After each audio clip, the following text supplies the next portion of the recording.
Hai semuanya, balik lagi di channel aku, Reta Pramesti. Kali ini aku mau bahas tentang UTBK. UTBK, Ujian Tulis Berbasis Komputer 2021, tinggal 72 hari lagi. Gak kerasa banget ya. Kemarin-kemarin 5 bulan lagi, 4 bulan lagi, 3 bulan lagi. Sekarang tinggal 70-an hari lagi gitu menuju ujian tulis berbasis komputer. Kemungkinan diundur nggak ya? Gak usah mikir kayak gitu. Yang penting kita mempersiapkan dengan baik. Cara mempersiapkannya gimana sih? Kurang dari 3 bulan atau sekitar 2 bulan lagi biar sukses di UTBK 2021. So, tonton videonya sampai akhir ya. Oke, ini adalah satu-satunya cara menurut aku yang bisa dimaksimalkan menuju UTBK 2021. Gimana caranya? Memahami kisi-kisi materi yang diujiankan di UTBK.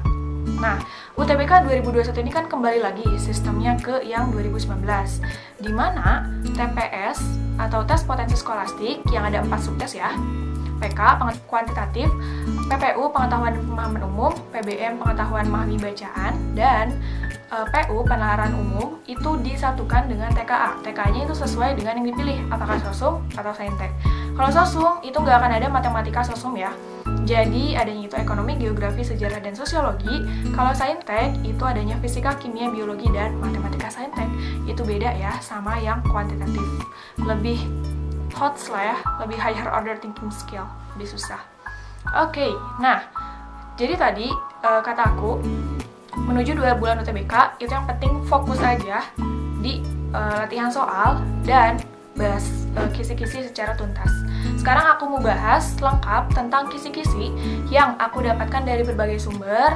Aku kumpulkan, aku jadikan satu.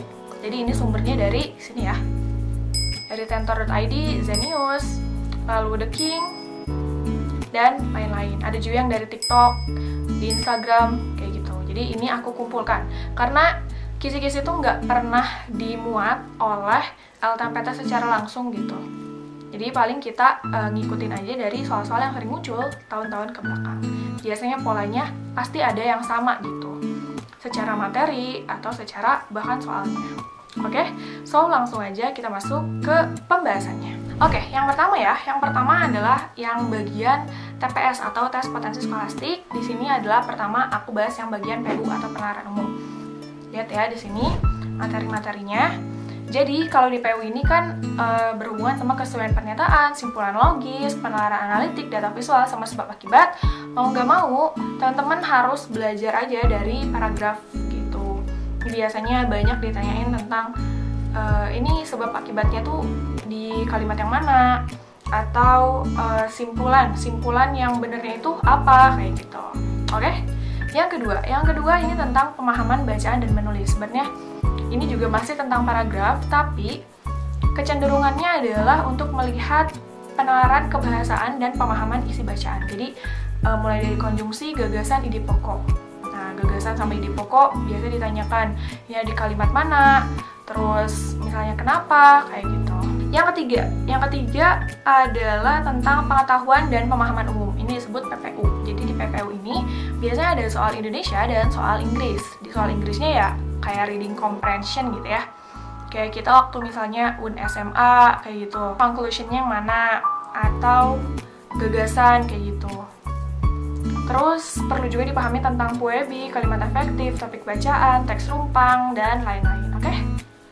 Yang keempat ini yang banyak ditakutin karena kuantitatif tahun lalu 2020 itu katanya lumayan susah.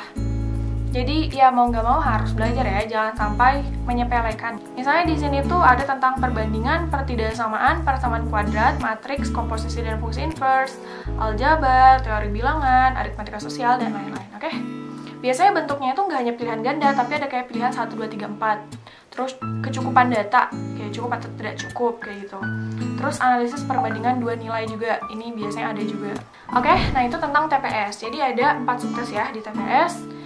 Dipahami lagi atau dituntasin lagi itu materi-materi yang tadi belum dipahami di TPS-nya. Dan juga jangan lupa latihan soal. Lanjut ke yang sosum ya. Yang sosum ini geografi. Bisa untuk di screenshot. Jadi ya ini mulai dari pelajaran kelas 10 sampai 12 gitu ya. Lalu lanjut ke ekonomi. Nah, ekonomi ini biasanya yang berhubungan sama misalnya inflasi, pendapatan nasional, lalu akuntansinya juga penting nih. Apalagi kalau misalnya mau masuk jurusan berhubungan sama ekonomi, perlu nih nilai UTBK ekonomi juga tinggi. Lanjut ke sosiologi. Nah, sosiologi ini kayak belajar tentang nilai dan norma, gender gitu ya, penelitian sosial, lembaga sosial, diferensiasi, status dan peran. Dipahami lagi aja, itu kan konsep-konsep dasar ya sebenarnya. Nah, kalau misalnya udah tahu konsepnya, biasa kalau ke soalnya itu kan biasa ada yang bentuknya cerita, itu lebih mudah gitu.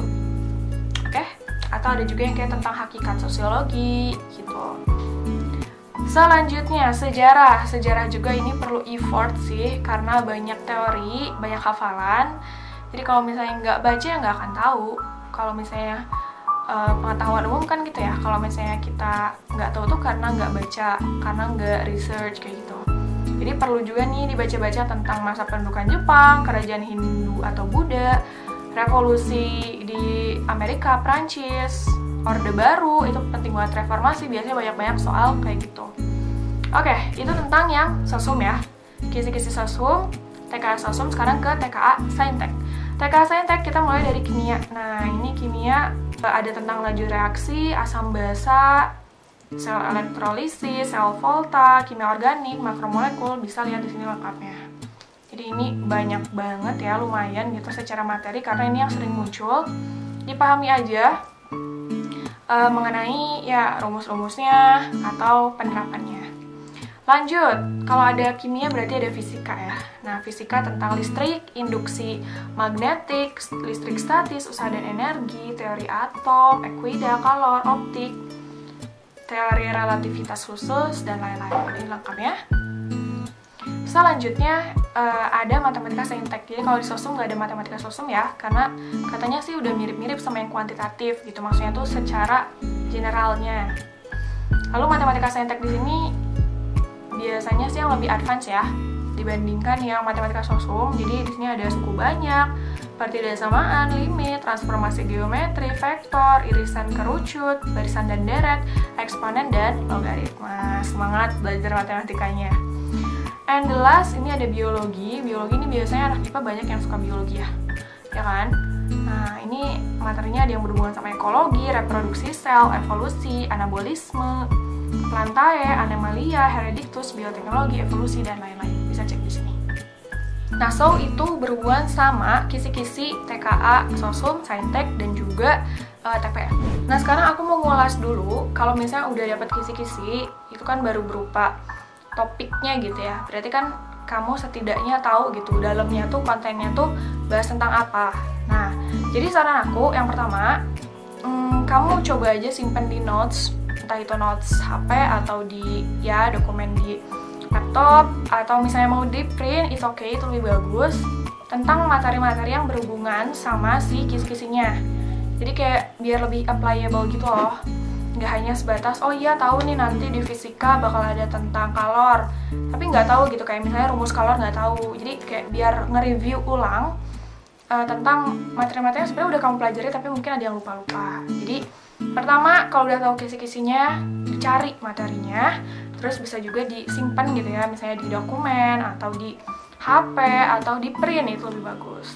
Yang kedua, kalau misalnya udah tahu nih concern di materinya masing-masing, coba cari lebih banyak tentang soal-soal UTBK. Soal-soal UTBK tahun lalu, bisa dari buku, bisa dari platform-platform belajar online. Sekarang kan banyak banget ya. Jadi sekarang tuh resource-nya tuh banyak. Kita nggak perlu alasan nggak tahu nyarinya di mana. Banyak banget, bisa di Twitter, Telegram, terus bisa di web, blog, atau di TikTok juga banyak sekarang ya. Oke, jadi yang kedua, coba cari soal-soal yang berkaitan dengan UTBK. Yang ketiga, coba kamu kerjain dulu soal-soalnya tanpa melihat kunci jawaban. Ini penting banget. Kenapa? Karena kalau misalnya udah dapat kunci, kita tuh ingatnya tuh bakal lebih sebentar, atau bahkan emang nggak ingat sama sekali. Karena ibaratnya udah dapat solutionnya, kita nggak proses dulu kan, kayak langsung aja kan dapat jawabannya. Sedangkan kalau misalnya kita tahu kesalahannya, misalnya kita tuh oh ya salahnya di sini, berarti kita kan bakal belajar dari kesalahan tersebut. Yang keempat, Yang keempat adalah banyak-banyakin juga ikut TO. Tapi maksudnya jangan over juga ya. TO yang menurut kamu tuh valid gitu dan banyak yang ikut, biar jadi bahan untuk melihat persaingan gitu. Jadi kamu tahu, oh iya aku tuh ada di TO ini, misalnya rata-ratanya itu adalah 600, aku misalnya 650. Jadi kan kamu bisa mengukur, kamu harus menaikkan lagi misalnya nilai kamu, karena aku tuh masih di rata-rata banget gitu. Aku pengen deh misalnya naik jadi 680 gitu di TO selanjutnya. Jadi itu sebagai bahan evaluasi. Dan yang terakhir adalah konsisten. Waktu itu nggak akan kerasa banget sih berlalunya. Harus tetepin dalam mindset diri sendiri bahwa waktu itu berjalan dan proses atau usaha aku juga harus terus berjalan. Apapun hasilnya nanti, itu biarlah Tuhan yang berkehendak, oke? So, gitu aja dari aku. Semoga informasi yang aku berikan ini ada manfaatnya dan kamu juga bisa mengambil sisi-sisi baiknya ya. Tadi kan berarti tips-tipsnya semoga bisa dicerna dan bisa dilaksanakan, gak hanya didengar aja, oke? So, thank you for watching. Jangan lupa nonton video-video aku selanjutnya karena aku bakal terus update ya tentang PTN dan lain sebagainya. Bye-bye! Semangat!